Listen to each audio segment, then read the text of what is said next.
I remember the first time I saw the envy in her eyes, sharp and glinting like broken glass. It was at our grandmother's summer estate where the smell of roses and freshly cut grass always carried a memory of warmth and family laughter. But that day, her smile was too tight, her words too polished. My cousin Isabel, the one everyone thought was charming and kind, had something hidden behind her polite nods, a hunger for what was mine, and she was willing to do anything to take it. I had always lived in her shadow without noticing. She was golden-haired with a laugh that seemed to make flowers bloom, while I had always been quieter, more cautious. But I had something she didn't. My father's trust, his business acumen, his love. I had inherited the small but growing family company he had spent decades building. It wasn't fortune yet, not in the grand way, but it was mine, and it was mine to protect. Isabel, who had always been content to play the role of the spoiled relative, had suddenly decided that contentment wasn't enough. She wanted the name, the respect, the wealth that came without her having to work for it. That summer, she began to show her hand. Invitations to lunch became subtle interrogations. So, how is the company doing? Still growing, I suppose. Must be exhausting managing all of that on your own. I smiled as always, careful not to give away my irritation, but inside I felt the cold prickle of her ambition, sharper than the summer heat. She wanted what I had, and the worst part was, everyone else seemed oblivious. It started with little things. My father's trust. My inherited responsibilities, the quiet admiration of those around me. They were the things she tried to undermine. At family dinners, she would drop insinuations about my leadership. You know, I heard some of the managers think your ideas are outdated. Have you considered hiring someone more experienced? I forced polite laughter, but the seed of doubt she planted in others' minds gnawed at me. My own father, usually unshakable, seemed slightly distant afterward, and I knew Isabel had whispered her poison with precision. By the end of the summer, the tension had escalated. Isabel had managed to charm our extended family into questioning my capabilities, and for the first time, I felt the isolation of being misunderstood. I remember walking alone through the rose gardens late one evening, the sun sinking behind the hills, casting long shadows across the gravel paths. My chest ached not just from the betrayal, but from the realization that the person I had trusted most, outside my immediate family, my cousin, was actively plotting to take from me what I had earned. That night, I cried, not just for the loss of trust, but for the betrayal that felt like a blade twisting inside me. But amidst the tears, a cold clarity formed. She could take the smiles, the approvals, even sway others to her side, but she could not take what I had built without proving herself capable. And I would make sure she learned that the hard way. I began to watch her more closely. Every word, every gesture, every carefully crafted compliment had a hidden edge. She would ask me to mentor her in the business, and I would, carefully, strategically, allow her glimpses, small lessons that seemed generous but were tightly controlled. I watched her struggle, observed her frustration as the intricacies of running even a modest company eluded her. It was both satisfying and heartbreaking. I wanted to protect her from embarrassment, yet I also needed her to see that the world didn't owe her what she coveted. One evening, I found her in my father's study, pretending to organize some old ledgers. The look on her face when she thought no one could see, impatient, sharp, hungry, was almost comical if it weren't so dangerous. I stepped into the room, letting the door click softly behind me. "Looking for something?" I asked, my tone light but carrying an unspoken warning. She jumped, caught off guard, and laughed nervously. "Oh, just trying to understand how you manage everything. Maybe I could help one day." Her words were innocent enough, but I knew the lies buried in them. I smiled, hiding the surge of anger that flared like fire in my chest. "Maybe, but some things can't be rushed." Her expression faltered for the briefest moment before she masked it again with that practiced charm. That night, I realized that subtlety alone would not suffice. I would need a plan. A patient, intricate design that allowed her to stumble, to reach for the things she wanted without earning them, until finally, the consequences became undeniable. The thought gave me a strange sense of peace. Revenge didn't have to be violent or cruel. Sometimes, the most exquisite revenge was the one that revealed the truth, that let justice unfold with perfect, unavoidable timing. The first move was simple. Let her believe she was learning, let her believe she was earning her place, while I quietly watched the cracks form. I assigned her small projects, ostensibly to groom her for a larger role. Each task was designed to test her patience, her diligence, and her honesty. And each time she failed, because she couldn't hide her shortcuts, her need to charm rather than work. She looked increasingly frustrated, a mix of anger and desperation playing across her face. I didn't need to confront her. The failures would speak for themselves. But family matters complicated things. My father began to notice Isabel's presence more frequently, her polite but eager assistance.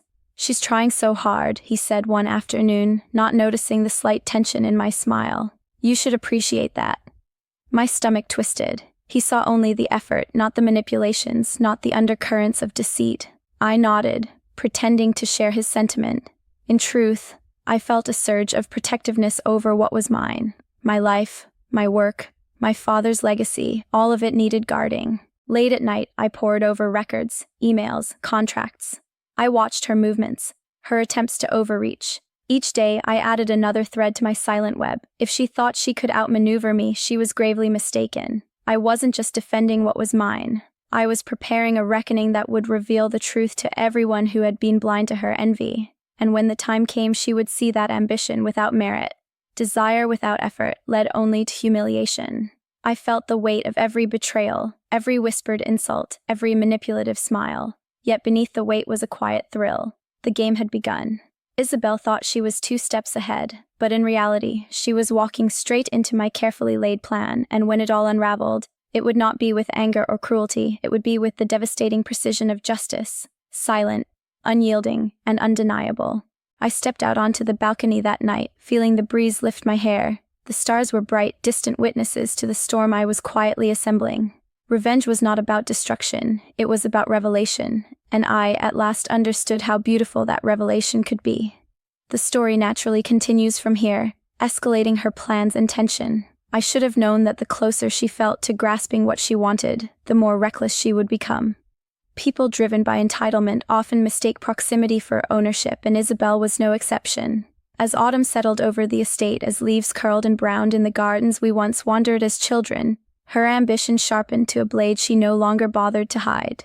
It was a small incident that first told me she was shifting from subtle manipulation to open sabotage. A set of financial forecasts, simple, straightforward, carefully prepared, was somehow altered before being sent to an important partner. Numbers were shifted, projections undermined. I found the discrepancies late at night while combing through the digital logs. My heart beat hard and uneven as I traced the revision history, each click tightening a knot in my chest. It was her login, her digital fingerprint that marked the changes.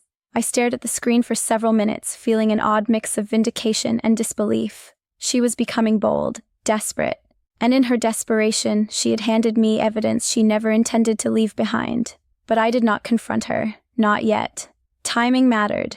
Confrontation was a swing of a hammer. I needed a chisel. Days passed and her behavior grew increasingly brittle. She hovered around my father, eager to offer unsolicited advice about matters she barely understood. She brought him coffee, organized his papers, praised his business foresight in a tone too sweet to be real, and he, always eager to believe the best in family, seemed charmed.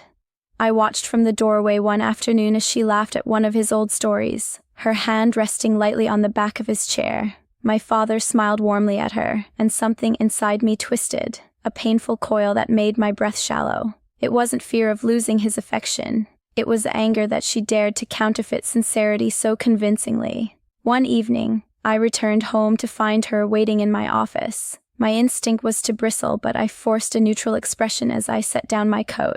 "Long day?" she asked, her voice lined with soft sympathy, as if she hadn't been spreading insinuations behind my back for months. "Yes," I said simply. "There's always more to do."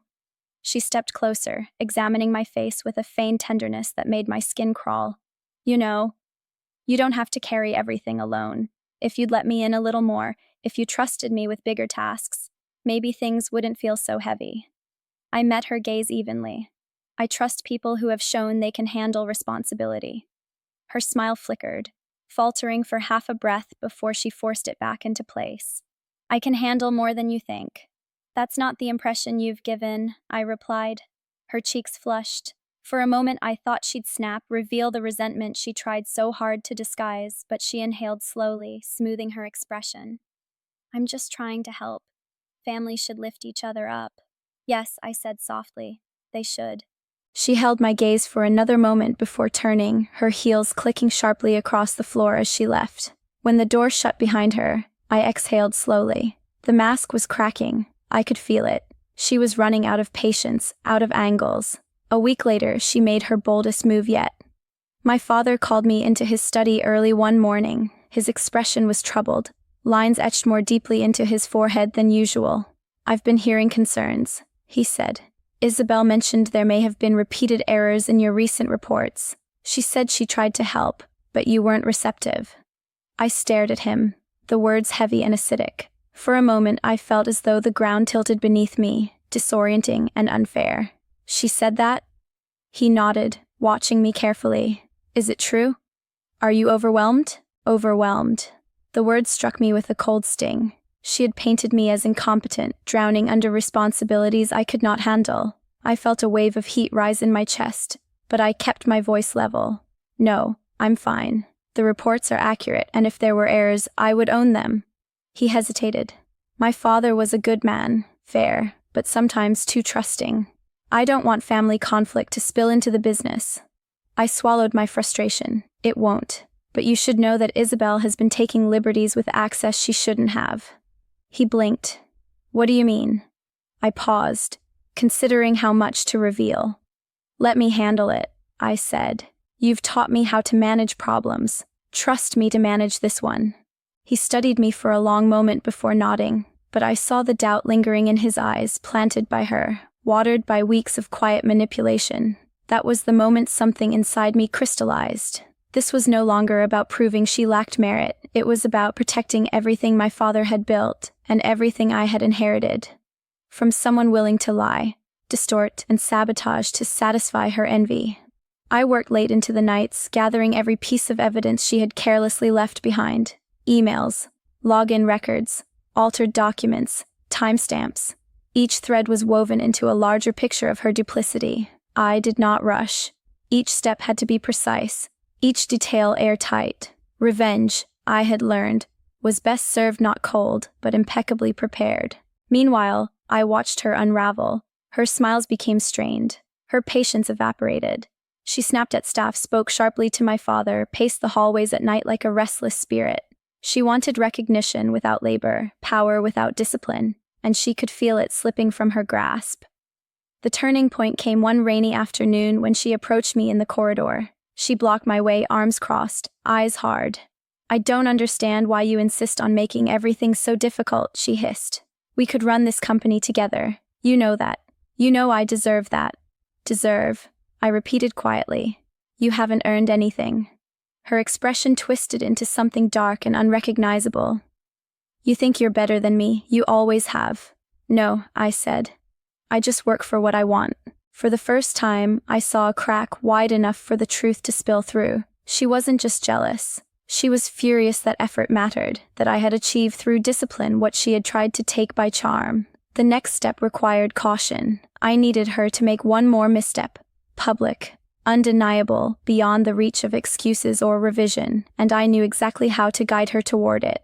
I scheduled a meeting with one of our most important investors, someone known for valuing integrity above all else. I casually mentioned to Isabel that I was nervous about presenting new strategy documents she would not be able to resist tampering with. And as I watched her eyes flicker with calculation, I felt the quiet, steady satisfaction of a plan nearing its fruition. The stage was set.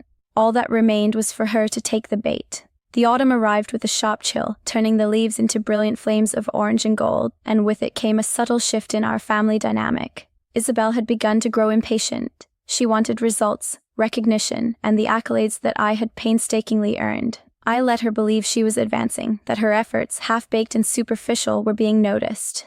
Meanwhile, I tightened the web around her, ensuring every misstep she made would not go unnoticed by those who mattered. I had started inviting her to meetings under the guise of mentorship. She would sit across from me in the polished conference room, nodding enthusiastically, scribbling notes that often made no sense, attempting to contribute ideas that revealed her lack of understanding. "I think we could maybe restructure the quarterly report to, make it more appealing to clients," she suggested one morning, her hands trembling slightly as if she sensed the scrutiny in my gaze. I smiled patiently. "Interesting thought, Isabel. Let's refine it together later." She beamed, taking it as validation, but I knew she would never catch the nuances that made a plan succeed. Her frustration became palpable. One evening, after a particularly tense meeting where she had fumbled through a client proposal, I caught her alone in the office lounge, gripping her coffee cup like a lifeline. "I don't understand," she whispered, more to herself than to anyone else. "I do everything right, and it's never enough." I leaned against the doorway, invisible yet deliberate, letting her speak her own confession. "Sometimes, effort isn't the same as preparation," I said softly. "You can want something, Isabel, but desire alone doesn't create success." Her face tightened. I could see the spark of realization, quickly masked by her defensive laugh.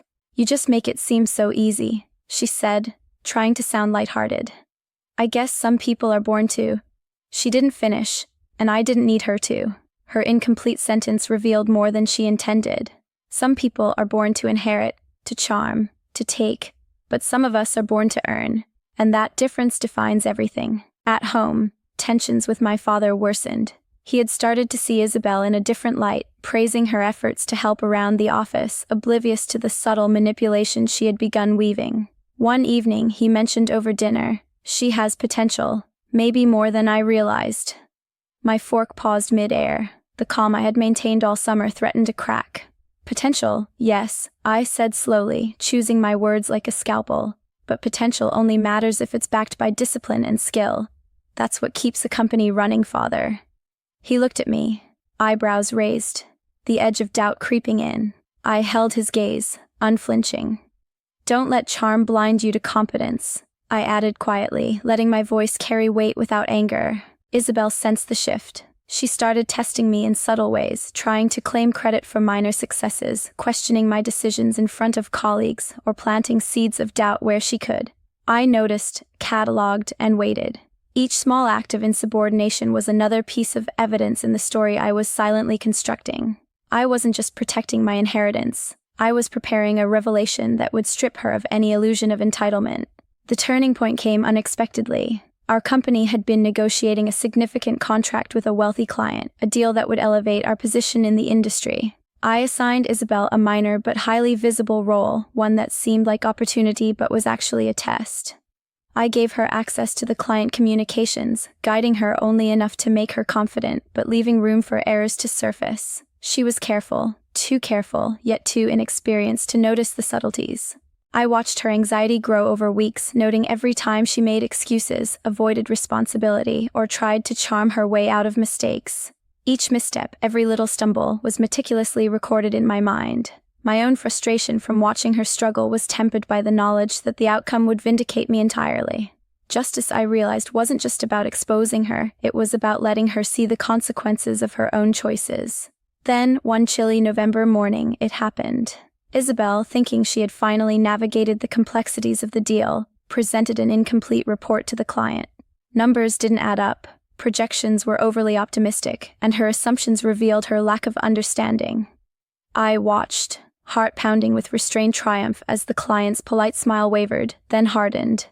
The questions came sharp and precise, highlighting every flaw. Isabel's attempts to deflect, to charm, to plead were futile. I stepped in calmly, offering clarifications without shaming her publicly, but letting the truth speak. The client's trust shifted subtly yet unmistakably. Isabel's face fell, eyes wide as she realized the gravity of her errors. I could almost hear the breaking of her composure, the silent acknowledgement that charm alone could not replace competence. And in that moment, I felt a rush of something I hadn't anticipated. Pity. She had aimed to take what I had without effort, and now she was learning painfully that life had a way of teaching the lessons one refuses to respect. At home that evening, I found her in the library, her head bowed over a stack of reports. I don't understand," she said quietly, her voice tight with frustration and embarrassment. I followed the instructions. I tried so hard. I sat opposite her, my gaze steady, unflinching. "Hard work is meaningless if it isn't precise, Isabel. Effort is admirable, but it can't substitute for skill, preparation, or honesty." Her hands trembled as she closed the reports. I thought I could have what you have." Her admission was raw, unpolished, and I could feel the weight of her vulnerability. I nodded, letting her words linger. "You can't take what isn't earned. You can admire it, study it, strive for it, but until you truly earn it, it will remain beyond your grasp." For weeks after, she retreated, the arrogance stripped from her like leaves from a tree in winter. Family gatherings became tense but silent, filled with unspoken acknowledgement of her failure and my careful control of the aftermath. I felt both triumph and exhaustion. Revenge was not easy. It demanded patience, foresight, and emotional precision, but it was beginning to bloom in the most satisfying way. Yet, even as she struggled, I knew the final act had not yet come. Isabel's humiliation had taught her a lesson in failure, but the public revelation of her ambitions and duplicity had to reach my father and the rest of the family. Only when the truth was undeniable could I ensure that she would never again mistake charm for merit, desire for entitlement. My patience, my quiet orchestration was far from over. I began subtly planting seeds of awareness among those who mattered. Colleagues, family members, even friends who could influence perception. Each word was chosen carefully, each hint of Isabel's manipulations delivered as if it were casual observation rather than calculated exposure. I watched as doubts began to surface among them, as murmurs of concern became questions, and questions became an understanding that the Golden Girl was not as flawless as she appeared. In the evenings, I reflected on how far this journey had taken me. From hurt and betrayal to clarity and resolve, I had learned to see through charm, to recognize ambition without substance, and to wield patience as a weapon more powerful than anger or confrontation. Revenge was not about cruelty, it was about revealing the truth in such a way that it could not be ignored, denied, or rationalized away. And when the final act arrived, it would be perfect, meticulous, inevitable, and deeply satisfying.